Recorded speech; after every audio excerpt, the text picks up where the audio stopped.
Now, having understood a basic composite sailing problem, let's look into a typical kind of problem which sometime comes in exams related to composite sailing concept.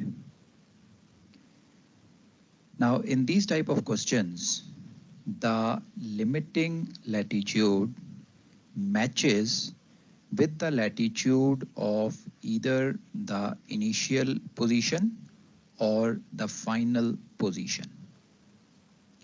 Till now, in the examples, we have seen that the limiting latitude is higher than the latitude of starting position as well as the destination. But if in case the limiting latitude matches with the latitude of initial position or the final position, how do we approach this type of question? Let's make a diagram here and try to understand first what the question is and then how do we solve it. Let's assume the vessel's initial position is here. We mark this position as A. This is the initial position of the ship. Let's assume that the final position of the ship is at this particular location. We mark this position as B, and this is our destination or final position. Let's now complete the plot. Let's put in the pole also and try to make the composite sailing diagram. Now in these problems, the limiting latitude matches with latitude of one of the ports. So in this particular case, B being at a higher latitude, we are in the northern hemisphere. B being at a higher latitude, the limiting latitude exactly matches with the latitude of B. So this tells us that if we plot or draw the limiting latitude, it will be passing from our final position B, and that's what you can see in the diagram now. Let's now plot the pole. You can see the pole P plotted in the diagram. Now from the pole, let's draw the meridian of A. So PA represents the meridian of A, one of the sides of our diagram. Let's plot the meridian of our final position also now. So PB is the meridian of B. Now in composite sailing problems, the first course is found by making a great circle track. The great circle track should be such that it passes from our initial position, in this case A, and it has its vertex on the limiting latitude. So we will first plot this great circle track exactly like this. It will pass from position A, that is our initial position, and the track has its vertex on the limiting latitude. So you can see the first great circle track in the plot now. As you can see, it passes from the initial position and it has its vertex on the limiting latitude. So that's the limiting latitude is the highest latitude where this great circle track would go.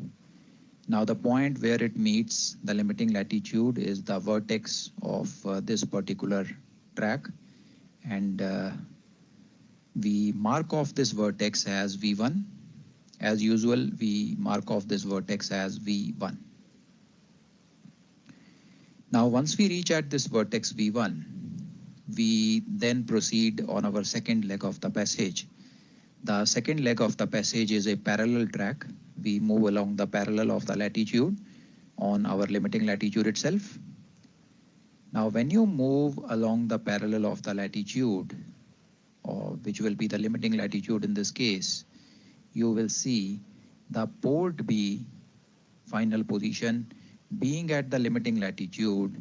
When you move on this parallel track, you will arrive at your destination.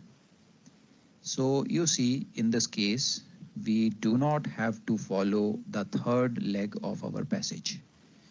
that is the great circle track from limiting latitude going up to position B. That is not required at all, because when we are following our second leg of the passage, that is moving along the parallel track, we will be reaching to our destination, that is position B, because the destination is exactly on the limiting latitude.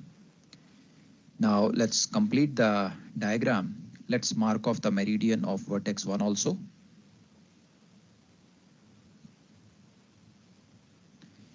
So you can see the meridian of vertex 1 marked on the plot. PV1 is the meridian of our vertex. So green color track is the GC track passing from position A and having its vertex at limiting latitude. The red color track V1B is the rumb line track from the vertex 1, which takes us to our final position B. So we have the diagram completed on the screen now. Now in this diagram, we now have two triangles being formed. In a basic composite sailing problem, we saw there were three triangles which were being formed. But in this case, there are only two triangles which are being formed. And out of these two, one of the triangles is a spherical triangle. The two triangles being formed are PAV1 and the second one is PBV1. And out of them, the spherical triangle is the PAV1 triangle. So it's a spherical triangle, and not only that, it's a special spherical triangle because we have a right angle at vertex 1. At vertex, the great circle track runs in east-west direction, that is 090270 direction, and it is at right angles to the meridian, which runs in the north-south direction. So angle V1 here is a right angle, and triangle PAV1 is a spherical triangle. So the PAV1 triangle is checked. This is the spherical triangle which we have. The second triangle, Papa Bravo Victor 1, PBV1, is not a spherical triangle because the side BV1 is not a great circle. It's a small circle. All parallels of latitude other than the equator are small circles. So the limiting latitude which we have as side BV1 is a small circle. So that tells us that this triangle is not a spherical triangle. So now we have identified the spherical triangle. Let's see how do we solve it. The solution is quite similar to the one which we had done earlier. We will first solve the spherical triangle PA1 using the Napier's rule. Sir? Now Napier rule is... Sir? Go ahead, beta. Sir अगर BV1 equator होता तब हम कर देते ना, spherical triangle ले सकते थे ना उसको, BV1. ओके पर बेटा ये इक्वेटर हो नहीं सकता. रीजन उसका ये है, equator can't be the limiting latitude. Equator is 0 degrees. Yeah.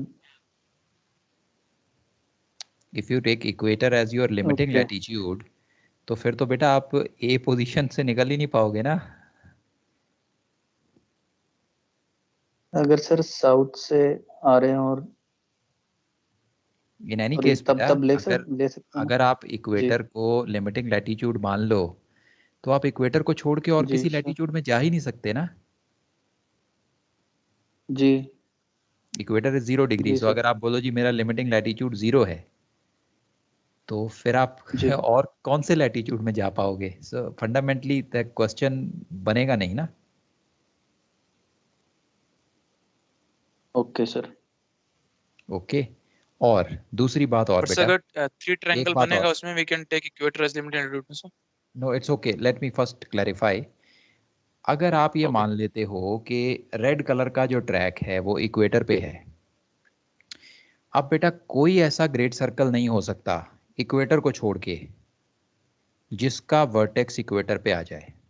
सो जो ग्रीन कलर का ट्रैक आप देख रहे हो जिसका वर्टेक्स हमारे लिमिटिंग लैटिट्यूड पे है, ऐसा कोई ग्रेट सर्कल हो ही नहीं सकता जिसका वर्टेक्स इक्वेटर पे हो अदर देन द इक्वेटर। सोच के देखो, अर्थ का स्फीयर जो है अपने माइंड में कंसिडर करो and tell me, is it possible to have a great circle whose vertex lies on the equator? नहीं सर, पॉसिबल नहीं है फिर ऐसा। या इट्स नॉट पॉसिबल, राइट बेटा? Yes sir. राइट, हाँ। अब और कोई डाउट था बेटा? Any other doubt? नहीं सर, बस यही है। Okay, so let's proceed ahead then. That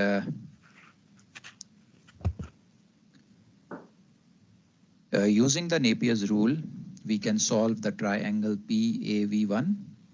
The Napier rule says that in a right angle triangle, if we know any two parts of the triangle other than the speciality, the 90-degree angle or 90-degree side, other than the 90-degree angle or 90-degree side, if any two parts of the triangle are known, using the Napier rule, we can find out any other missing part of the triangle.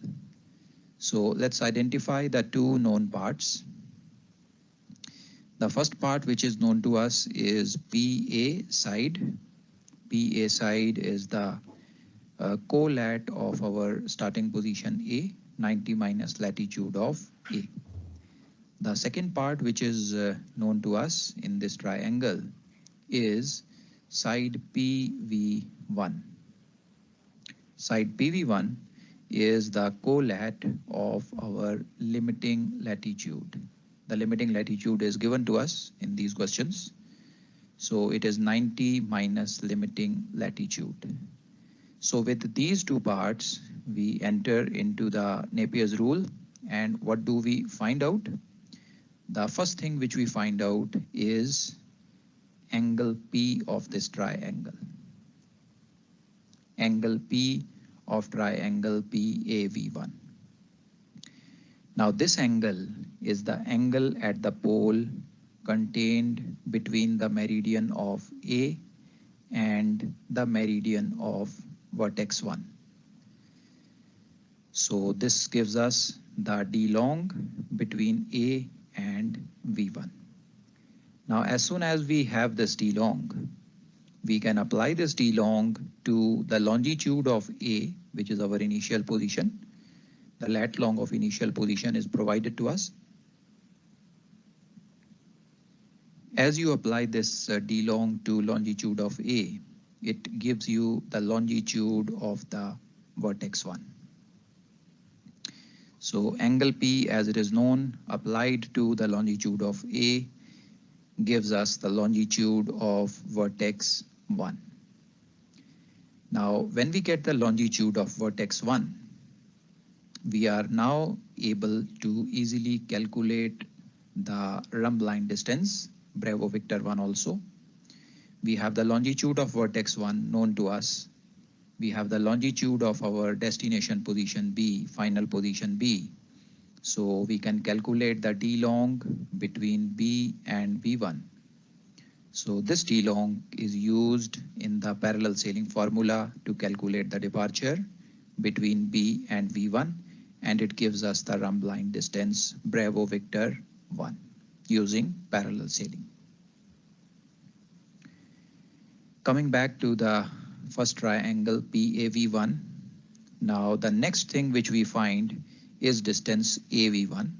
Again, entering into the Napier's rule using the known parts, we now find out distance AV1. This gives us the distance along our first leg, which is a GC track.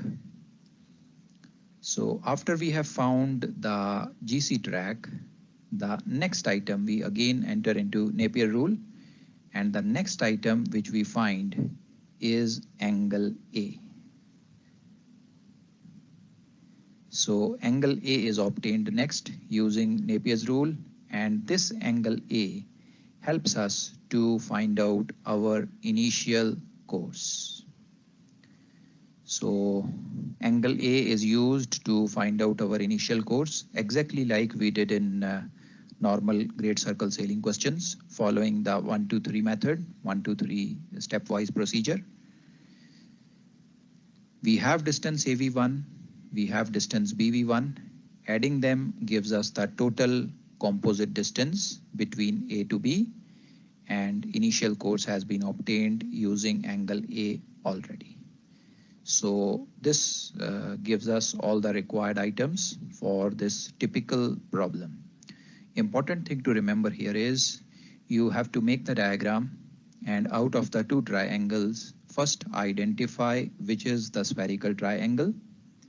Any one of them could be the spherical triangle, depending upon to which place the limiting latitude coincides.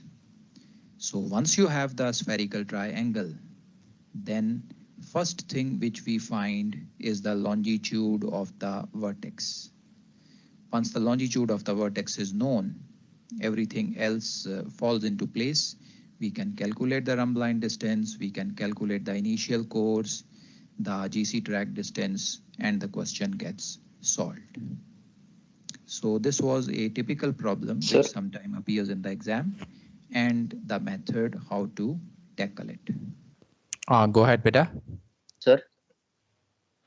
Sir इसमें आपने बोला vertex का longitude निकालना है, लेकिन D long हमारे पास तो पहले से ही है सर, वैसे भी कर सकते हैं, ये जरूरी नहीं है ना? डी लॉन्ग पहले से है, एंगल पी हमने माइनस कर दिया स्फेरिकल ट्रायंगल का, तब भी आ जाएगा सर लॉन्गिट्यूड। बेटा कैसे आएगा बताओ? नहीं लेकिन अच्छा, इसका लॉन्गिट्यूड तो निकालना ही पड़ेगा, तभी उसके ऊपर अप्लाई होगा ये। ठीक है sir, okay okay okay okay, ठीक है बेटा। ओके सर, ठीक है, ठीक है। Let's move ahead now. तो एंगल पी माइनस करके निकाल सकते हैं ना सर, तुमने बताया वैसे ही। नहीं लेकिन वो लॉन्गिट्यूड निकालना पड़ेगा ना, तभी तो अप्लाई होगा वो। सर लॉन्गिट्यूड ए मालूम है, we got the angle P, then we can calculate longitude of angle V1. कैसे बेटा बताओ मुझे? तो एंगल ए टू बी तो पूरा पी एंगल मिल जाएगा, ए पी बी। उसके बाद ए पी V1 हमें मालूम चल जाएगा कैलकुलेशन से, उसके बाद माइनस से जो एंगल मिल जाएगा ना V1 पी बी। राइट, ठीक है, ठीक है बेटा, दैट्स ओके। हमने यही तो किया है बेटा। Only extra thing I have told you is just to calculate the longitude of the vertex. हमने पहले एंगल पी निकाला है, छोटा वाला एंगल पी, और फिर हमने वर्टेक्स का लॉन्जिट्यूड निकाल लिया है। And once you have that you can find out the angle P of the non spherical triangle which will give us the D long between vertex 1 and Bravo.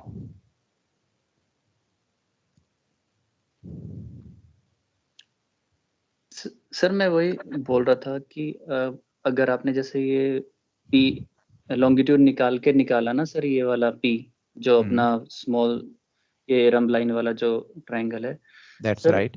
वैसे पूरे से ये माइनस कर देंगे पहले वाला, तब भी वो आ जाएगा, और फिर आ जाएगा तब भी बेटा, हम उसे यूज बिना हम यूज vertex, कर सकते हैं पैरेलल सेलिंग का फॉर्मूला लगा के। yes you can do that बेटा। बिना वर्टेक्स का लॉन्जिट्यूड निकाले भी आपका एंगल पी जो है that is bravo papa victor 1 ये आ जाएगा।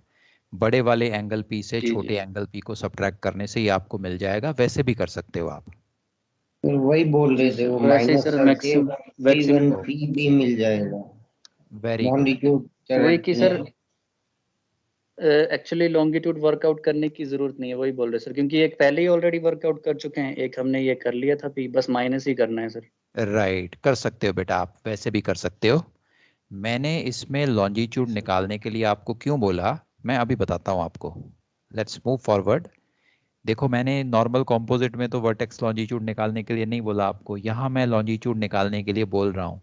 उसका रीज़न क्या है, let's see.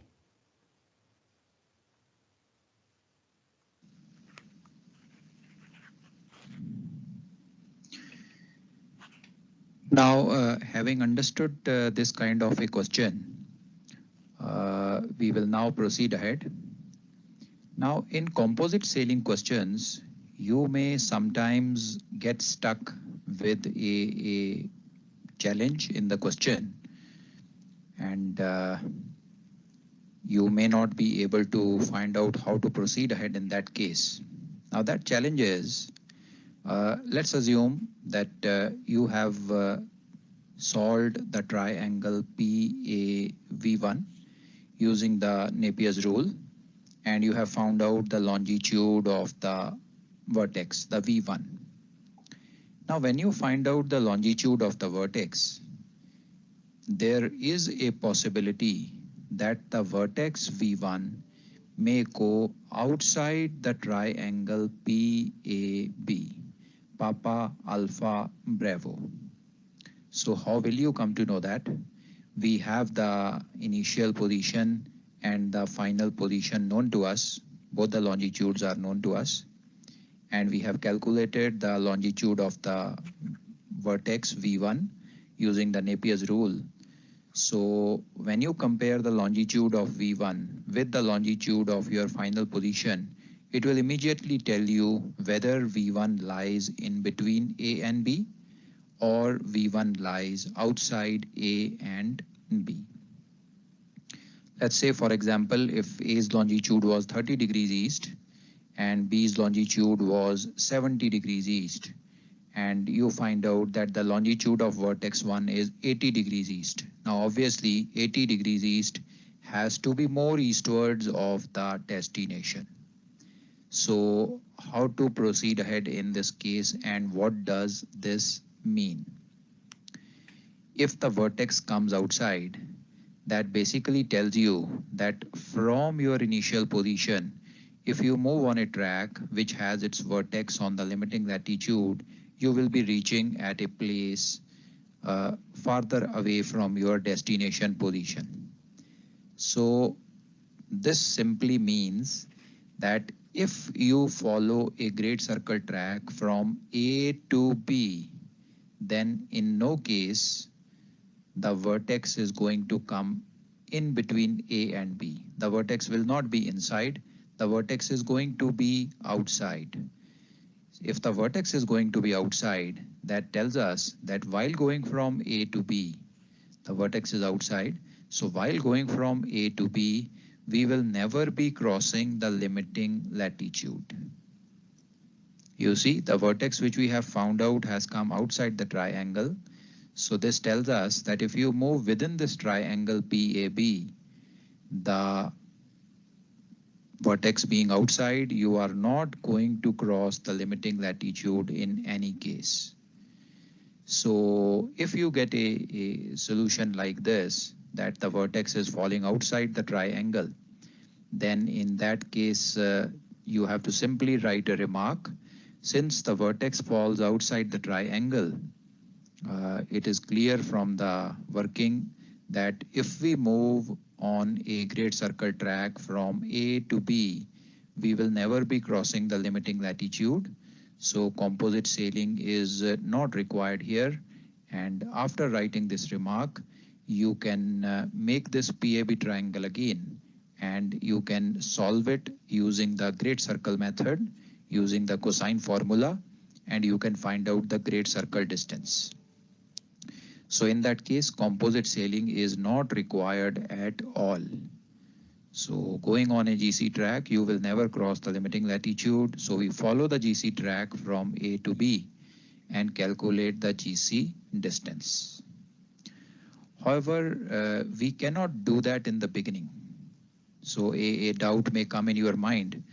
Sir, we can make a PAB triangle and we can find angle A and angle B. And if any of those angles is obtuse, we know vertex lies outside, and then we can solve it using the GC method only. But that method is not recommended because in the question, they have told you to follow a composite track. So our beginning should be assuming that composite sailing is relevant here. And we will make a triangle like this only in two parts. Papa Alpha Vector 1, the second part, Papa Bravo Victor 1, showing a composite track. So we will start with this. However, while working out, if we realize that in this question, vertex coming outside and composite sailing is not relevant or not required, then we switch over to GC sailing and find out the GC distance. So fundamentally start with composite and then switch over to GC if required. There is a second disadvantage of starting with GC.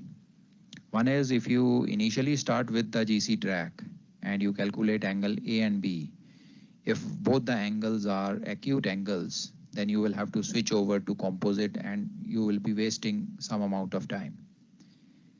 Even if one of the angles becomes obtuse and you follow the GC solution, the examiner will have a doubt in his mind that how did you figure out before solving the question that in this particular question composite sailing was not relevant. Because if a limiting latitude is given in the question, it is considered that you will be starting off with the composite sailing method. But if you straight away start with the GC method, the examiner will be clueless. How did you figure out that composite sailing was not relevant here? So a doubt in his mind may lead to deduction of marks. So start with composite, and if you realize later on that composite sailing is not relevant in this case, move on to GC. Now this could happen in normal composite questions also, where you have three triangles.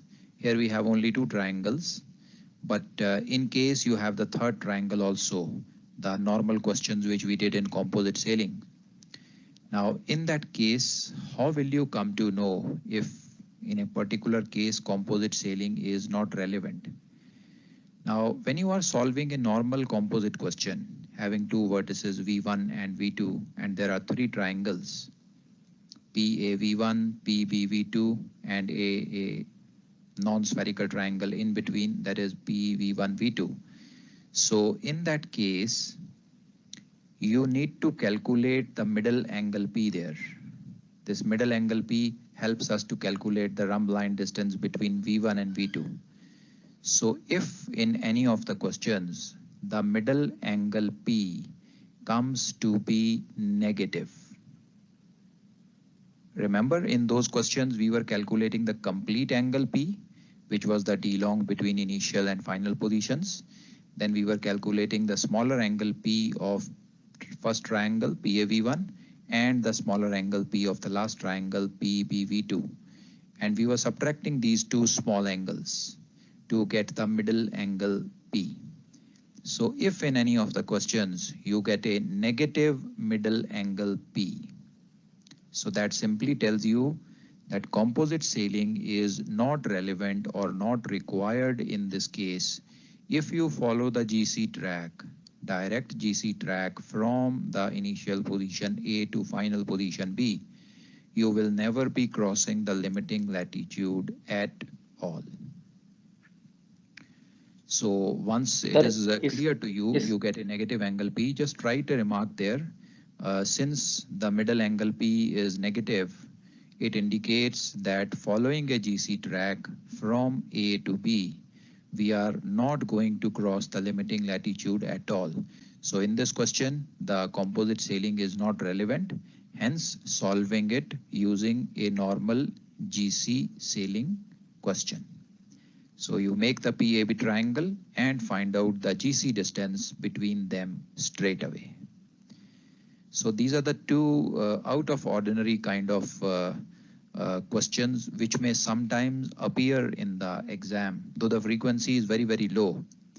If the question says it's a composite sailing, 99% it would be a composite sailing question only. But now you know that if you get stuck like this, the vertex comes outside the triangle PAB in a two triangle case, the one like the one which we see on the screen, or the middle angle P comes negative in a normal composite question, you know that composite sailing is not relevant and you switch over to the GC sailing. So this is how we tackle the typical question. हाँ, अब बताओ बेटा क्या doubt है? Sir इसमें P calculate करके भी पता लग जाता है, क्योंकि वो जो उसकी वैल्यू है वो बड़ी आती है, वो विद इन द एंगल आती नहीं है। मतलब जो हम पी कैलकुलेट करते हैं ना सर, यू आर राइट वो बेटा। वैल्यू भी बड़ी अगर आती है, which shows that we are outside. Yes yes, अगर आपका angle bravo papa victor 1 negative आ जाए इस केस में भी, so that tells you vertex lies outside. जी सर। और एक एंगल सर हम निकाल चुके होंगे तो हमें पता ही होगा एक्चुअली कि है किधर, वर्टेक्स कहाँ बनेगा। यस दैट्स राइट बेटा।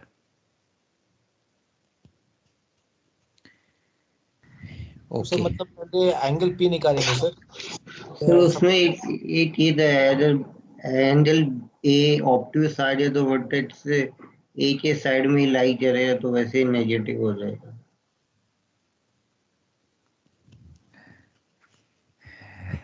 राइट बेटा। डाउट डाउट अगर कुछ और बाकी है तो बताओ।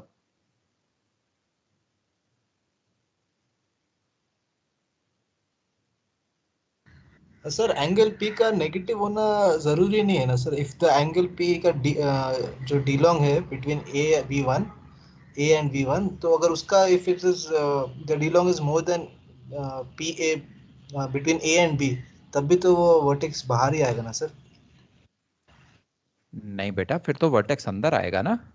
अगर एंगल अल्फा पापा विक्टर 1 छोटा है और D long between A and B बड़ा है, तो फिर तो वर्टेक्स इनसाइड ही आएगा ना बेटा। नहीं नहीं, the other way sir, the other way. If angle APV1 is more than the D long between A and B, then also it implies ना sir कि यस जो बेटा, yes yes, in that case vertex is outside and composite sailing is not relevant. You have to solve with GC. so in the exam we have to first calculate this angle APV1, and if that That's is right. either less than 0 or more than the D long, then composite sailing is irrelevant, correct ना sir? It will never be less than 0 बेटा। APV1 negative में नहीं आएगा। So if it is greater than the D long between A and B, you follow GC. If it is smaller than the D long between A and B, you follow composite. Okay sir. Ji sir, जो हमने question किया था sir, मैंने जो किया था वो ऐसे किया था सर, एंगल पी की वैल्यू बड़ी आ रही थी तो वर्टेक्स वहां से पता चला कि बाहर है। Right.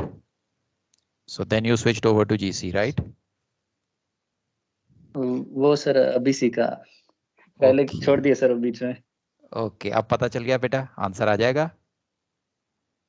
हाँ जी सर, ठीक है सर।